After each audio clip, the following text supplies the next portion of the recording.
성경 말씀은 마태복음 8장입니다. 마태복음 8장 1절에서 4절까지 봉독하겠습니다. 마태복음 8장 1절에서 4절. 예수께서 산에서 내려오시니 수많은 무리가 따르니라. 한 나병 환자가 나와 절하며 이르되 주여 원하시면 저를 깨끗하게 하실 수 있나이다 하거늘 예수께서 손을 내밀어 그에게 대시며 이르시되 내가 원하노니 깨끗함을 받으라 하시니 즉시 그의 나병이 깨끗하여 진지라. 예수께서 이르시되 삼가 아무에게도 이르지 말고 다만 가서 제사장에게 네 몸을 보이고 모세가 명한 예물을 드려 그들에게 입증하라 하시니라. 아멘. 마태복음 8장 1절에서 4절 본문으로 손을 내밀어 이라는 제목으로 창립 44주년 기념예배에 주님 말씀을 증언하겠습니다. 추석과 개천절 연휴 꽤 길었던 한 주간이었는데요.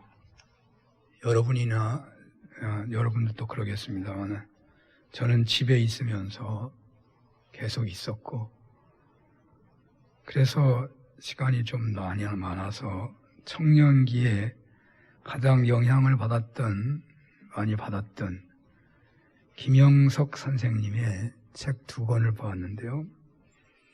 100년을 살아보니 또 영혼의 길을 찾아서 그런 제목의 책인데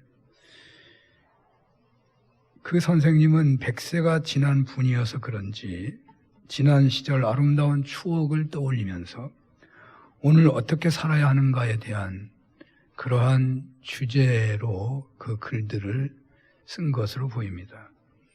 특히 크리스찬 지성인이어서인지 종교에 대한 이야기가 많았는데 종교 서적은 아니었기에 기독교만 특정 짓지 않고 종교에 대한 이야기를 했지만 종교라는 말을 기독교로 다 바꾸어도 될 것 같았습니다. 그분의 이야기를 먼저 소개하는 것은 창립 기념주일의 의미가 있다고 생각해서 그렇습니다. 그분의 책에 19세기 초 프랑스의 사회과학의 개척자요 철학자인 꽁트 이야기를 소개하고 있더라고요.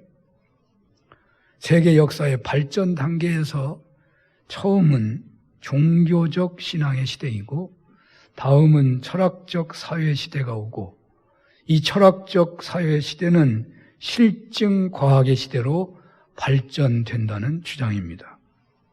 그러니까 고대와 중세는 그 이성이 어두웠던 그 시대는 종교가 사상계에 큰 영역을 차지하고 있었지만 그 후 이성적 철학의 사유가 발전하면서 정신계의 큰 부분을 철학이 계승하게 되고 근대 사회로 접어들면서 과학의 발달과 더불어 종교는 설 자리를 상실해 간다는 주장입니다.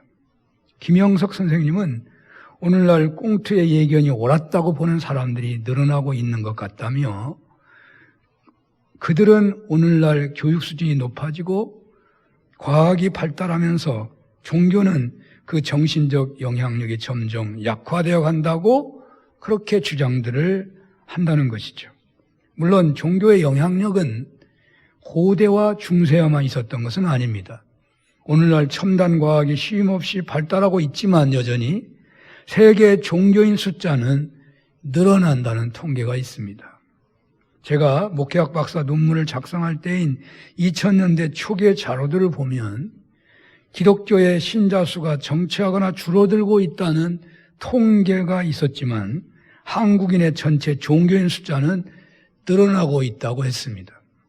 무슨 말이냐면 2000년대에 들어서면서 얼마나 과학이 발달하고 물질 문명이 풍성해졌는지 풍요해졌는지 오늘날은 더 하겠습니다마는 그리하여 서구 사회처럼 이 한국도 먹고 살만하고 첨단 과학, 의학, 심리학, 상담학, 사회학까지 발달하게 되면서 기독교인의 숫자가 줄어들고 얼마 가지 않아 급격하게 줄어들 위기를 맞을 것이라고들 예상이 나오고 있었는데, 그럼에도 불구하고 소망이 있는 것은 아무리 세상 학문, 과학, 의학이 발달하고 풍요를 누린다고 하더라도, 그래서 종교 생활은 급속히 그 영향력이 줄어든다고 하더라도 인간의 소외는 더욱 심각해지기 때문에 결코 인간들의 종교적 갈증은 줄지 않을 것이라며, 그 통계로 기독교 숫자는 줄지만 종교인 숫자는 여전히 늘고 있다는 논조가 있었습니다. 그래서 기독교 교회가 제대로 된 영성을 회복하기만 한다면, 그러니까 신앙인들, 종교인들은 늘어가는데 왜 기독교인 숫자가 줄어드냐? 기독교가 본래 영성을 잃어가기 때문에 줄어드는 것이고, 그래서 교회가 첫 신앙, 그 참된 신앙의 영성을 회복하기만 하면 한국교회는 내리막을 겪지 않고 연착륙하며 성장할 수 있다는 논리들이 있었습니다. 그런데 오늘날 코로나19 사태를 겪으면서 볼 때 기독교가 사회의 윤리 도덕이나 과학적인 방역 수준에 미치지 못하는 측면이 있어 보이고, 또 신앙생활에서 코로나19 같은 위기를 극복할 수 있는 신비가 있어야 하지 않느냐 하는 차원의 신앙인들에게는 코로나19의 충격이 그동안 해오던 신앙생활에서 떠나도록 하는 계기를 막기도 했을 것이고, 그리고 사회 전반적으로 기독교가 제대로 된 종교인가에서부터 꽁트의 주장처럼 과학물질 문명시대에 종교가 필요한 것인가 하는 반종교적 정서가 크게 늘어나고 있지 않나 하는 상상이 들기도 합니다. 꽁트의 주장대로 이제 종교의 시대는 지나고 철학의 시대도 지나고 과학의 시대가 세계 정신자를 이끄는 시대가 된 것인가 하는 무서움증 같은 것이 있는 것이 사실입니다. 바로 이런 시대 분위기 속에서 우리 산원교회는 창립 44주년을 맞았습니다. 과연 기독교는 이 나라 이 사회에서 과거에 그렇게 영향력을 나타냈던 것처럼 회복될 수 있을까요? 어떻게 하면 그때 그렇게 쓰임받은 것처럼 그런 영성을 회복할 수 있겠습니까? 김영석 선생님은 종교의 부정적인 요소로 인하여 세계 도처에서 그 해악이 있는 것을 예로 들면서 세계는 종교의 시대가 지나고 과학의 시대가 왔다고들 주장하는 사람들이 많아지고 있다고 하지만, 그러나 종교라는 것이 무지한 사람들을 속인 사상이 아니라 진리라면 어떤 물질 과학 문명 속에서도 살아남고 제 역할을 할 수 있을 것이라고, 바로 그런 신앙심의 회복이 필요하다는 논조의 이야기들을 여러 차례 하는 것을 볼 수가 있었습니다. 그는 세계 도처의 비민주적인 사회의 근저에는 종교가 있고, 또 종교인들이 여타의 도덕적이고 과학을 따르는 시민들보다 더 이중적인 경우가 많고, 교만하고 독선적인 경우도 더 많고, 세상의 민주적인 방법을 택하는 사회보다 종교적 기관에서 복무하기가 더 힘들고, 예를 들어 신학대학이 일반 대학보다 더 심한 모순이 있으며 독선적인 행정이 이루어지는 것이 현실이라며, 참된 신앙인이라면 오늘날 누구보다도 자신의 단점을 잘 알고 있으며 사회에 대한 죄책도 뼈저리게 깨닫고 있어야 한다는 말도 합니다. 그래서 참된 크리스찬은 신앙인으로 살아가는 것만큼 어려운 일이 없다는 사실을 날마다 인식하며 살아야 하고, 그렇기 때문에 신앙생활 전체에 신중성이 있어야 한다는 것도 강조를 합니다. 그리고 참 신앙은 언제나 영원한 것을 위하여 세상적인 자아를 부정하지 않고는 결코 주어지지 않는 것이고, 현재 어떤 한계와 절망의 상태에서도 희망과 평안함을 주고 이웃들에게 사랑을 베풀 수 있도록 이끌어 주어야 한다고 말합니다. 그래서 참 신앙에서의 결단이란 강이편에서 강저편으로 건너가는 것인데, 강이편에는 영원한 것을 제외한 모든 것들을, 예컨대 돈, 명예, 권력, 과학, 예술, 도덕, 행복, 성공 등도 다 찾아 누릴 수 있는데 영원한 것은 그 어디에서 없기 때문에 강 건너쪽으로 건너야 하는데 한 번 건너면 다시 돌아오지 못하기에 이곳의 모든 것을 포기하고서 건너야만 한다고 말합니다. 그 강 건너편에는 어찌하여 영혼이 있는가 하면 그곳에는 하나님의 사랑이 있기 때문이라고 말합니다. 강을 건너 그 사랑의 하나님을 아버지라 부른다면 우리는 인생에서 고아가 되지 않고 존재와 삶의 근원 되시는 하나님의 아버지의 사랑을 찾아가게 되는데 이것을 신앙의 선택이라고 말을 하더군요. 김영석 선생님은 그 사랑의 하나님을 만나는 체험의 현장, 그 종교적 선택 체험의 현장으로 결론적으로 한 예를 드는데 그것은 사마리아 여인이 야곱의 우물에서 주님을 만났을 때를 예로 드시면서 그 현장에서 그 여인은 사랑의 그리스도를 체험하였고 그 그녀는 과거를 회개할 뿐만 아니라 마을의 많은 사람들을 그리스도께로 이끄는 놀라운 사명자가 된 이야기를 말씀합니다. 이렇게 사마리아 여인처럼 진리와 그리스도를 향한 앙망함과 성실함을 간직할 때에 바로 거기에서 영원한 하나님과의 만남의 체험이 있고 그 체험의 삶에서 윤리와 도덕, 과학의 한계를 넘어선다는 말씀을 하고 있습니다. 저는 오늘 본문이 바로 야곱의 우물가의 사마리아 여인의 이야기와 같은 차원의 그런 말씀이 되겠구나 하는 생각이 들었습니다.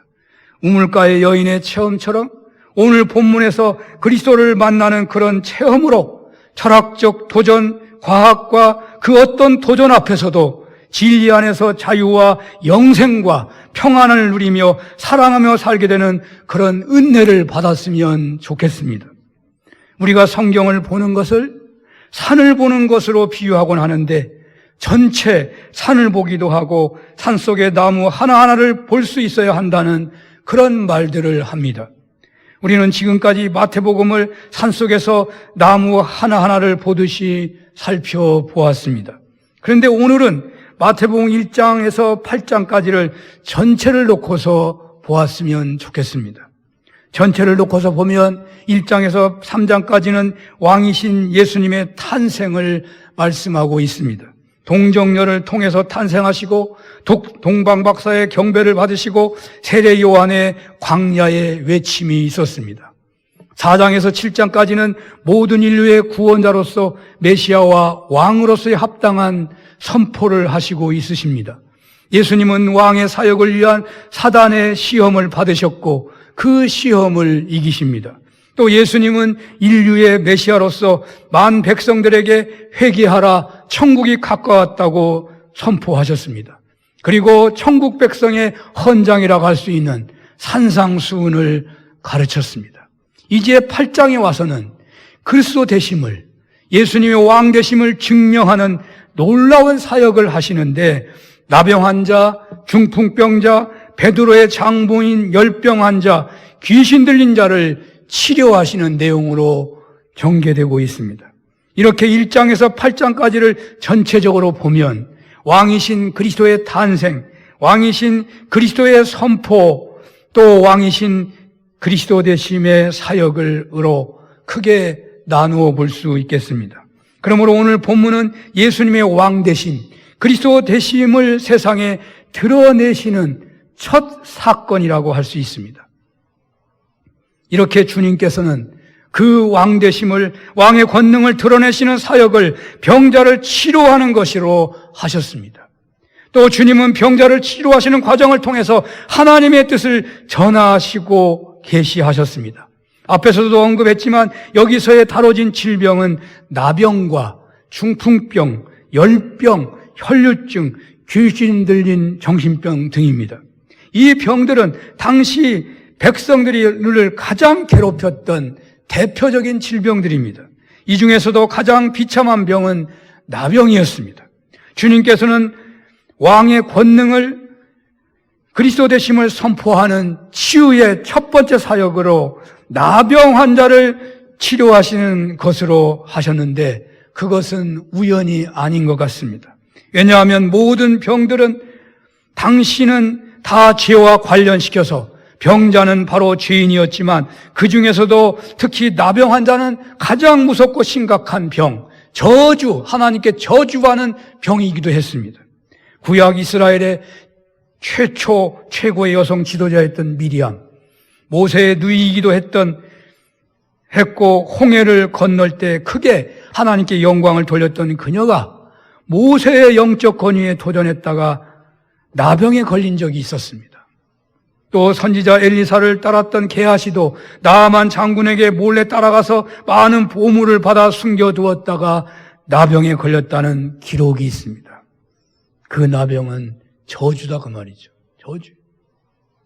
레위기에서도 나병에 대한 정결법이 13장, 14장, 2장에 걸쳐서 설명되고 있는데 나병에 걸리면 환자는 옷을 찢고 머리를 풀며 입술을 가리고 외치기를 부정하다 부정하다 할 것이요 병이 있는 날 동안은 늘 부정할 것이라 그가 부정한즉 혼자 살되 지인 밖에서 살지니라 라고 했습니다.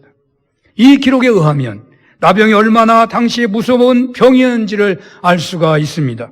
지인 밖으로 쫓겨났다는 것은 하나님의 영광에서 떠났다는 말입니다. 하나님의 영광은 진 안에만 있기 때문입니다. 그래서 나병 환자들은 죽은 자를 위해 슬퍼하는 것과 똑같은 행동을 취하는 것입니다. 옷을 찢고 머리를 풀며 윗입술을 가리우는 것은 실상은 죽은 자로 여겨졌다는 말입니다. 아픈 것도 서러운데 가정에서 동네에서 쫓겨나고 그래서 신앙생활까지도 결코 할 수 없게 한 것입니다. 모든 율법의 정신은 나병 환자와 같은 피부병이 전염성이 있는 병이기 때문에 격리를 해서 치료한 후에 병이 나으면 제사장의 확인을 받아 가정의 품으로 신앙 공동의 품으로 돌아오게 되어 있었습니다. 그러나 이러한 치료를 위한 전염병을 방지하기 위한 율법은 단지 정결법을 지키는 방편으로 사용되었지 나병을 치료할 목적은 거의 없었던 것 같습니다. 그래서 당시 가장 불쌍한 사람들, 소외된 사람을 찾는다면 나병 환자였습니다. 주님께서는 오늘 본문에서 바로 이런 나병 환자를 회복시키는, 치료하시고 회복시킴으로써 왕으로서 그리스도로서의 그 권능을, 그리스도 되심을 드러내고 있으신 것입니다. 여기 본문에서 주님은 당신에게 다가오는 나병 환자를 가까이 하고 계십니다. 그를 진정 불쌍히 여기 계십니다. 본문 1절의 상황을 보면 예수님께서는 산에서 내려오셨자 허다한 무리가 쫓았다고 되어 있습니다. 산상수훈의 말씀을 다 전하고 내려오시자 허다한 무리가 쫓았다는 것입니다. 그런데 2절에서 바로 나병 환자가 등장합니다. 어떻게 이것이 가능하겠습니까? 아마 예수님께서 산에서 내려오셔서 바로 마을로 가셨을 것입니다. 그리고 허다한 무리들이 다 주님을 따랐을 것입니다. 이 예수님의 일행은 동네에서 추방되어서 마을 어귀에 살고 있는 나병 환자들이 사는 지역을 지나쳤을 것입니다. 그것을 지나칠 때에 허다한 무리들도 함께 있었을 것입니다. 그런데 어떻게 나병 환자가 예수님 앞에 설 수 있었겠습니까? 제자들과 허다한 무리들은 예수님께 가까이 오는 사람들을 언제나 통제하곤 했었습니다. 어느 날 어린아이가 다가오는 것을 막았었습니다. 또 제자들은 예수님이 죄인들과 함께 있는 것을 막았었고 특히 나병 환자가 가까이 오는 것을 그냥 두지 않았을 것입니다. 그런데 어떻게 나병 환자가 주님 앞에 있는 것일까요? 이 점에 대해서 성경은 침묵하고 있습니다. 어떤 사건이 벌어졌는지에 대해서 1절 말하고 있지 않습니다. 그래서 어떤 주석가는 1절과 2절 사이에는 큰 시간적 간격이 있을 것이다, 사건이 있을 것이라고 말을 합니다.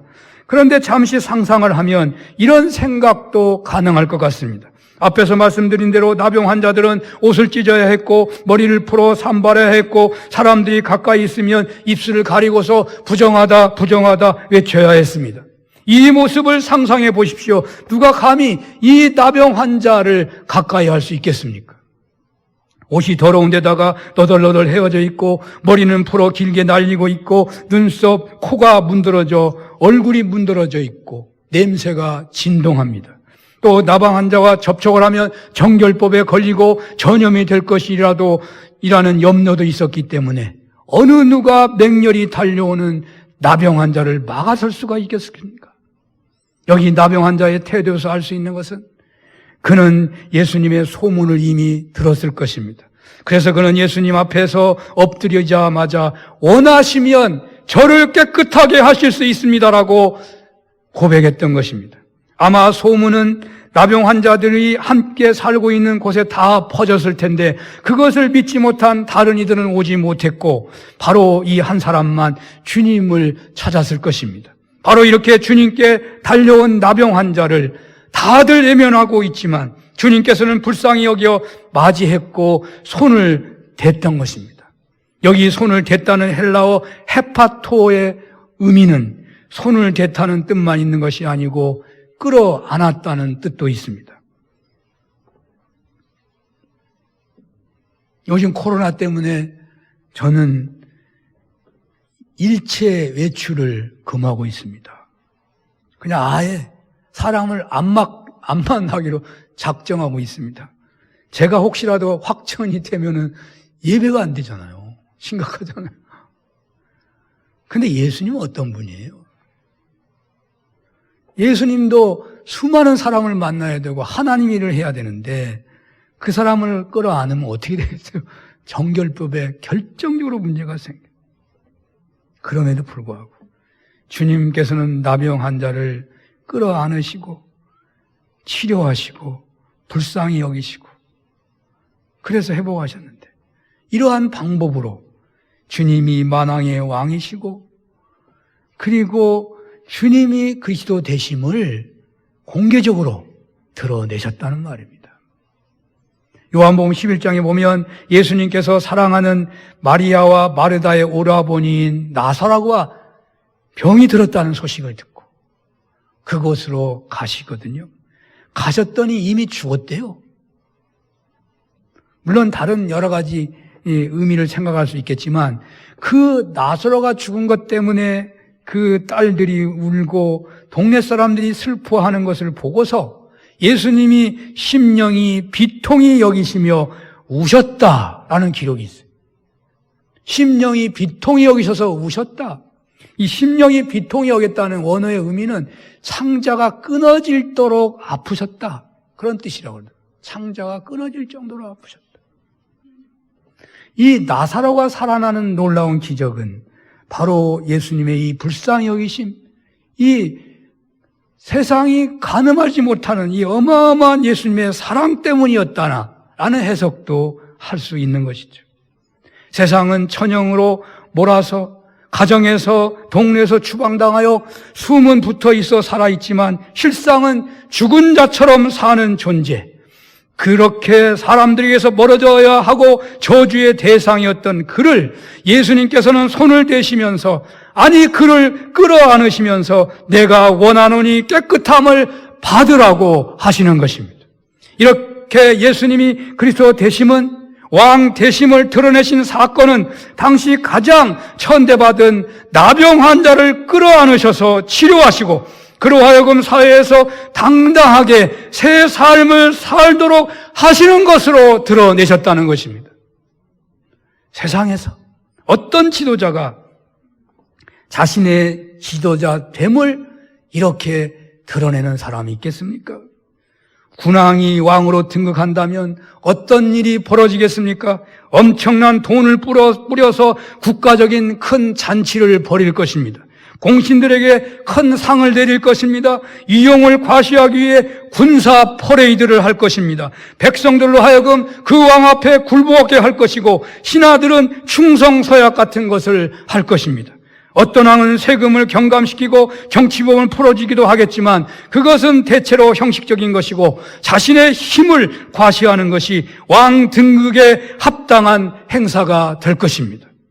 가령 정치 지도자라면 그는 자신의 수권 능력을 이렇게 나라를 선진국으로 끌어올리고 하는 등등의 공약으로 시골 동네의 지도자라면 그 무슨 광급 공사를 따냈다든지 그 무슨 양로원을 짓도록 한다든지 다리나 도로 공사를 따왔다는 등으로 자신의 힘을 드러낼 것입니다.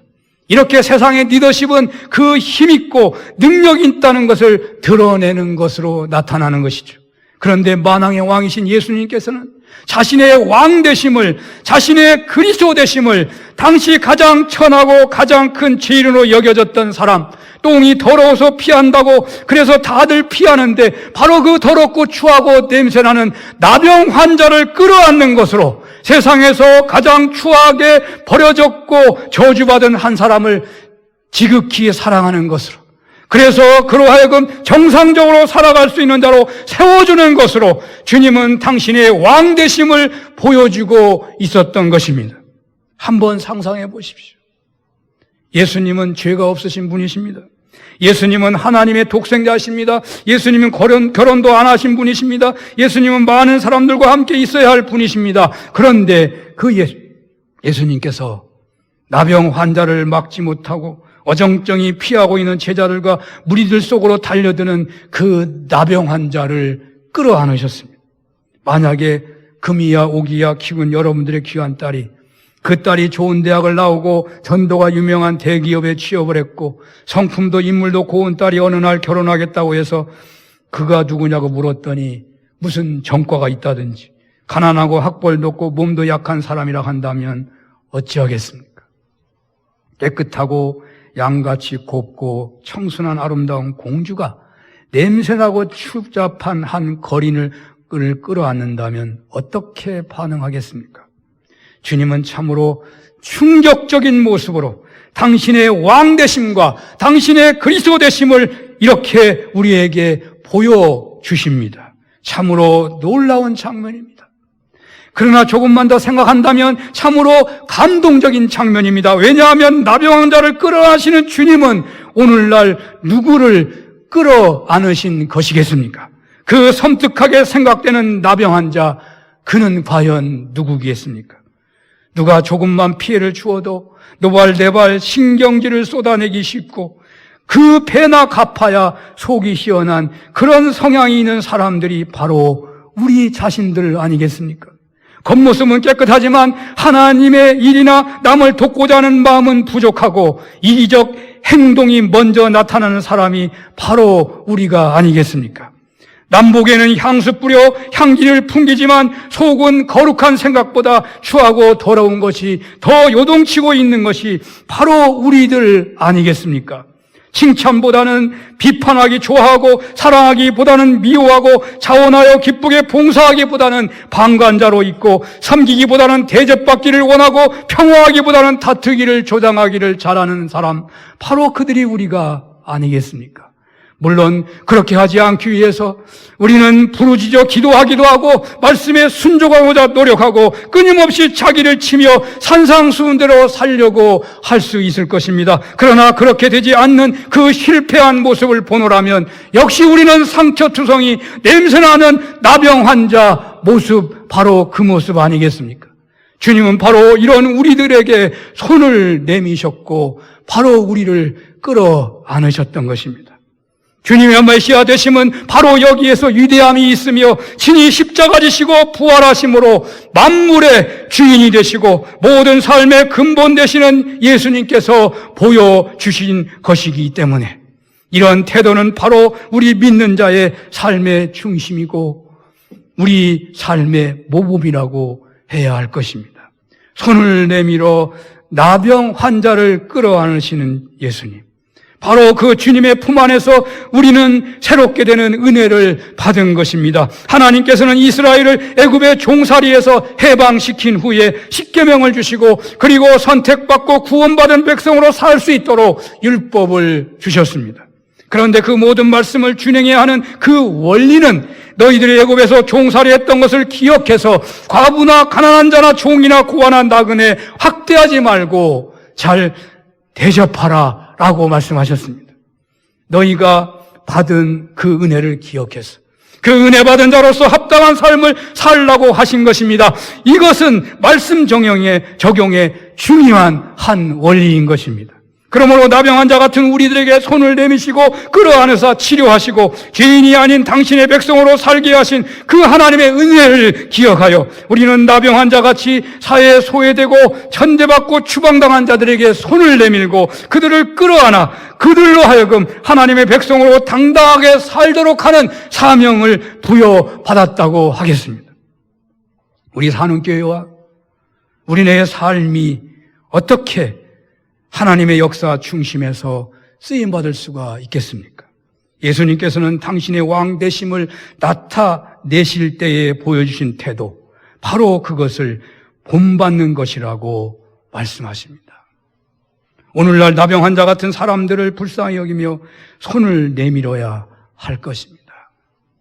생활 능력이 없는 노인이나 사회에 소외된 계층에게 손을 내밀어야 할 것입니다. 저 중국이나 미얀마, 캄보디아 땅에 소외된 소수민족에게 손을 내밀어야 할 것입니다. 소년, 소녀 가장들, 독거노인들, 질병을 어려움을 겪은 분들에게 손을 내밀어야 할 것입니다.